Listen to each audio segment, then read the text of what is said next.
Le Lévitique, chapitre 3. Lorsque quelqu'un offrira à l'Éternel un sacrifice d'action de grâce, s'il offre du gros bétail, mâle ou femelle, il l'offrira sans défaut devant l'Éternel. Il posera sa main sur la tête de la victime, qu'il égorgera à l'entrée de la tente d'assignation. Et les sacrificateurs, fils d'Aaron, répandront le sang sur l'autel tout autour.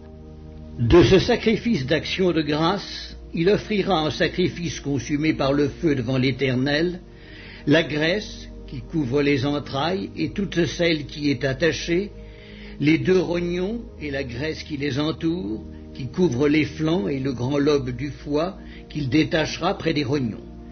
Les fils d'Aaron brûleront cela sur l'autel par-dessus l'holocauste qui sera sur le bois mis au feu. C'est un sacrifice consumé par le feu, d'une agréable odeur à l'Éternel. S'il offre du menu bétail, mâle ou femelle, en sacrifice d'action de grâce à l'Éternel, il l'offrira sans défaut. S'il offre en sacrifice un agneau, il le présentera devant l'Éternel. Il posera sa main sur la tête de la victime qu'il égorgera devant la tente d'assignation, et les fils d'Aaron en répandront le sang sur l'autel tout autour.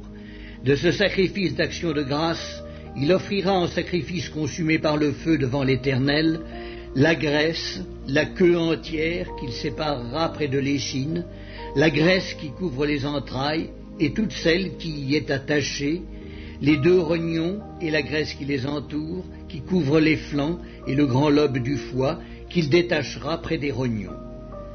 Le sacrificateur brûlera cela sur l'autel. C'est l'aliment d'un sacrifice consumé par le feu devant l'Éternel. Si son offrande est une chèvre, il la présentera devant l'Éternel. Il posera sa main sur la tête de la victime, qu'il égorgera devant la tente d'assignation. Et les fils d'Aaron en répandront le sang sur l'autel tout autour.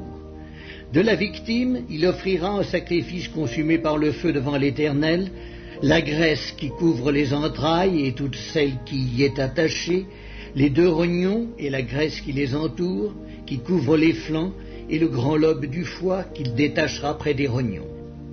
Le sacrificateur brûlera cela sur l'autel. Toute la graisse est l'aliment d'un sacrifice consumé par le feu, d'une agréable odeur à l'Éternel. C'est ici une loi perpétuelle pour vos descendants, dans tous les lieux où vous habiterez. Vous ne mangerez ni graisse ni sang.